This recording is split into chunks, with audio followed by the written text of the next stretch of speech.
আজকের মিনি ব্লগটা দুপুর থেকেই শুরু করলাম। তো হ্যালো এভরিওয়ান, আমি অম্বিকা, আমার চ্যানেলে তোমাদের আরও একবার স্বাগত জানাই। আজকের লাঞ্চে ছিল ভাত আর চিকেন। খাওয়া দাওয়া কমপ্লিট করে নিলাম, এখন যাচ্ছি ছাদে প্রজেক্ট করতে। এই যে দেখো, প্রজেক্টের ব্যাগ নিয়ে নিয়েছি। তো চলো ছাদে যাওয়া যাক। ঠান্ডা তো ভালোই পড়ে গেছে, তাই রোদে বসে কাজকর্ম করতে বেশ ভালোই লাগে। আজকে বানাচ্ছিলাম ইংলিশ প্রজেক্টের ফ্রন্ট পেজটা। মনের মতো একটা ডিজাইন করেছি, কেমন হয়েছে অবশ্যই জানিও। একদিকে তো আমি প্রজেক্টে ডিজাইন করছি, আর অন্যদিকে ডিম্বু আর তাতান মিলে দুষ্টুমি শুরু করে দিয়েছে। ওই যে দেখছো, দিদির বাড়ির পাশে রয়েছে স্কুল, ওখানে কিন্তু এখন পরীক্ষা চলছে। তো চলো, সন্ধ্যা তো হতে যায়, এখন সমস্ত জিনিসপত্র গুছিয়ে নিয়ে নিচের ঘরে যাওয়া যাক।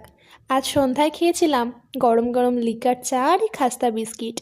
তো চলো, ভিডিওটা কেমন লাগলো জানিও, ভালো লাগলে একটা লাইক আর কমেন্ট করে দিও, আর সাবস্ক্রাইব করে পাশে